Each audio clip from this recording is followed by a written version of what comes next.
Romeo and Juliet হচ্ছে William শেক্সপিয়রের লেখা অন্যতম শ্রেষ্ঠ ট্র্যাজেডি। এটি মূলত এক অমর প্রেম কাহিনী। দুই তরুণ তরুণীর পবিত্র প্রেম, পারিবারিক শত্রুতা আর ভাগ্যের নিষ্ঠুর খেলা।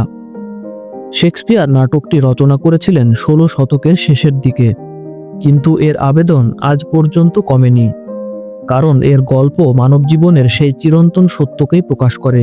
ভালোবাসা কখনোই শত্রুতা, ঘৃণা কিংবা সমাজের বাঁধনে আবদ্ধ হয়ে থাকতে পারে না। এই কাহিনীর পটভূমি ইতালির ভেরোনা শহর। ভেরোনার দুই সম্ভ্রান্ত পরিবার মন্টেগিউ এবং ক্যাপুলেট অনেক প্রজন্ম ধরেই একে অপরের সঙ্গে শত্রুতায় লিপ্ত।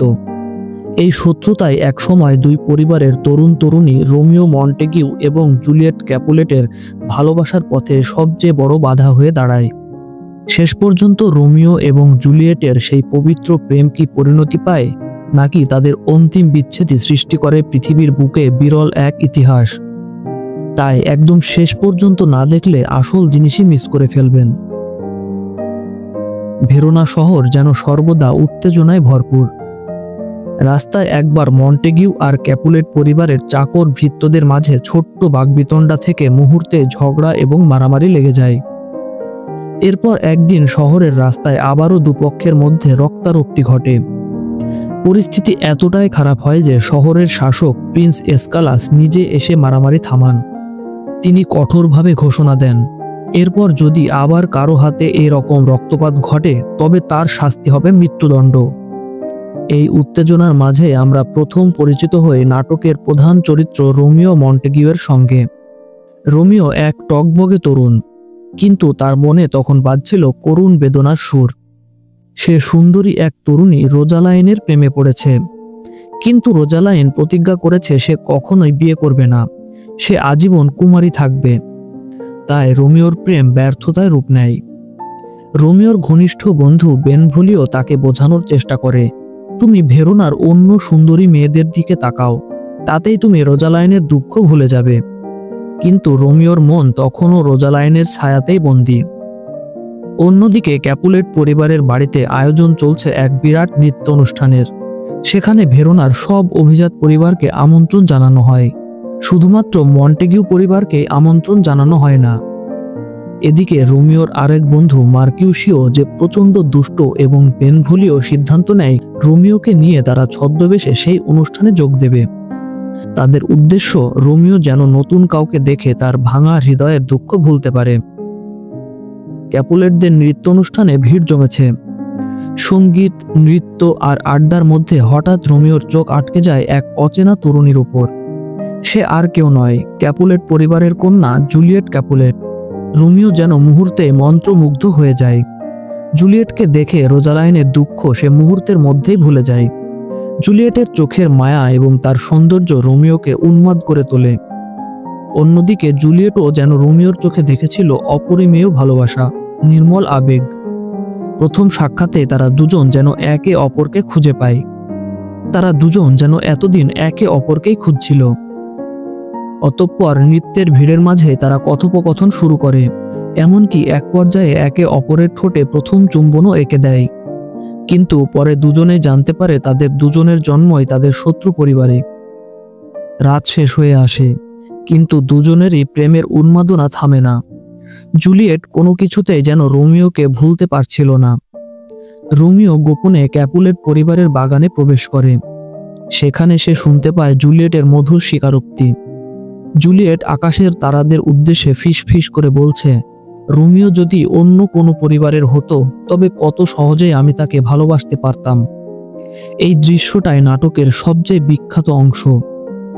রোমিও তখন সাহস করে নিজেকে প্রকাশ করে। দুজনে দুজনের প্রতি ভালোবাসার কথা খুলে বলে।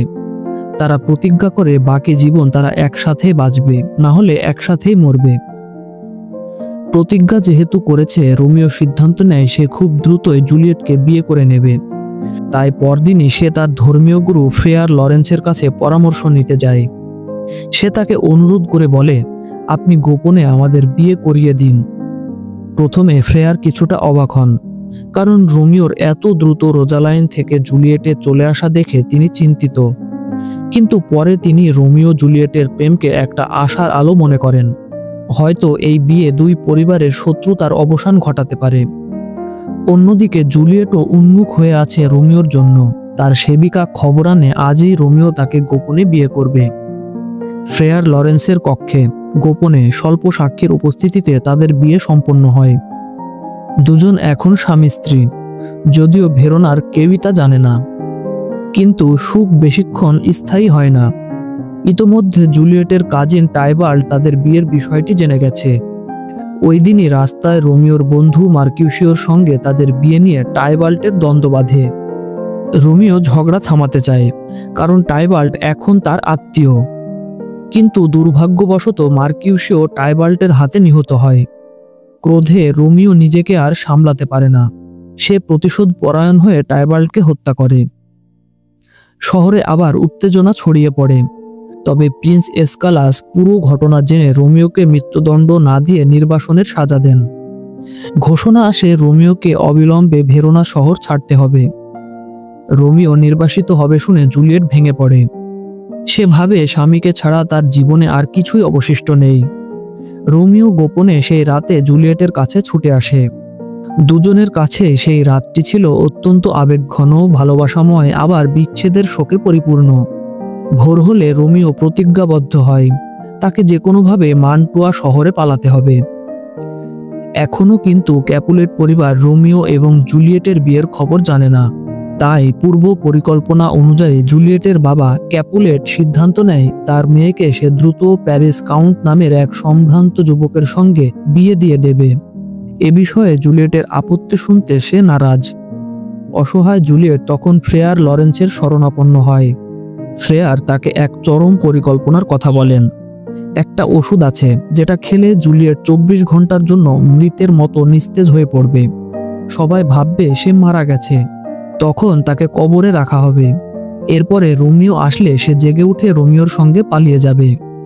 জুলিয়েট সেই ওষুধ পান করে এবং সবার চোখে মৃত হয়ে পড়ে। যেভাবে পরিকল্পনা হয়েছিল সেভাবেই ফ্রেয়ার লরেন্স চিঠির মাধ্যমে রোমিওকে খবর পাঠান। কিন্তু দুর্ভাগ্যক্রমে সেই চিঠি রোমিওর হাতে পৌঁছায় না, বরং রোমিও জানতে পারে জুলিয়েট মারা গেছে। অসহায় রোমিও তখন মান্টুয়া থেকে বিষ পকেটে নিয়ে ছুটে আসে ভেরোনায়। রাতে সে জুলিয়েটের সমাধির কাছে আসে ভালোবাসার মানুষটিকে শেষবারের মতো দেখতে। এদিকে সেখানে আগে থেকে বিদায় জানাতে উপস্থিত হয়েছিল জুলিয়েটের হবু বর প্যারিস কাউন্ট। এক পর্যায়ে রোমিওর সঙ্গে তার লড়াই শুরু হয় এবং রোমিওর হাতে শেষমেশ প্যারিস নিহত হয়। এরপর রোমিও জুলিয়েটের নিথর দেহের পাশে বসে কান্নায় ভেঙে পড়ে। তার মনে হয় জুলিয়েটকে ছাড়া তার জীবন অর্থহীন। তাই সে জুলিয়েটের ঠোঁটে শেষ চুম্বন এঁকে দেয় এবং নিজের সাথে করে আনা বিষ পান করে। মুহূর্তের মধ্যেই রোমিও মারা যায়। অল্প কিছুক্ষণের মধ্যে জুলিয়েটের ঘুম ভাঙে। সে দেখে পাশে তার স্বামী রোমিও মৃত অবস্থায় পড়ে আছে। রোমিওর এই অবস্থা দেখে জুলিয়েট সিদ্ধান্ত নেয় তারও আর বেঁচে থাকার দরকার নেই। পাশেই পড়ে থাকা রোমিওর চাকু হাতে নিয়ে সে নিজেকে বিদ্ধ করে ফেলে। এর ফলে জুলিয়েটও মারা যায়। দুজনের ভালোবাসা যেন এক করুণ মৃত্যুতে রূপ নেয়। সকালে ভেরোনার মানুষ জেগে উঠে এই ভয়াবহ দৃশ্য দেখে স্তব্ধ হয়ে যায়। মন্টেগিউ এবং ক্যাপুলেট পরিবার নিজেদের সন্তানদের মৃতদেহ দেখে ভেঙে পড়ে। যদিও অবশেষে মন্টেগিউ ও ক্যাপুলেট পরিবার নিজেদের মধ্যকার শত্রুতার অবসান ঘটানোর প্রতিজ্ঞা করে, কিন্তু তাদের সন্তানরা আর কোনোদিনই ফিরে আসে না। রোমিও অ্যান্ড জুলিয়েট কেবল একটি প্রেমের গল্প নয়, এটি আসলে মানুষের সমাজে ঘৃণা, অহংকার আর প্রতিহিংসার বিরুদ্ধে এক চিরন্তন সতর্কবার্তা। প্রেম যেখানে একটি সেতুবন্ধন তৈরি করতে চেয়েছিল, সেখানে শত্রুতা সেটাকে মৃত্যুকূপে পরিণত করে। রোমিও আর জুলিয়েটের মৃত্যু আমাদের মনে করিয়ে দেয়, ভালোবাসা নিঃশব্দে আসে, কিন্তু সমাজের অযৌক্তিক বাঁধন আর ঘৃণা সেটিকে ছিন্ন ভিন্ন করে দিতে পারে। শত্রুতা যতই গোপন হোক, তার চরম মূল্য দিতে হয় নির্দোষ প্রাণের বিনিময়ে। মানুষের হৃদয় আসলে ঘৃণার নয়, বরং ভালোবাসার জন্যই সৃষ্টি করা হয়েছে। ভালোবাসাই হলো মানুষের সত্যিকারের শক্তি, আর ঘৃণার একমাত্র পরিণতি হলো ধ্বংস।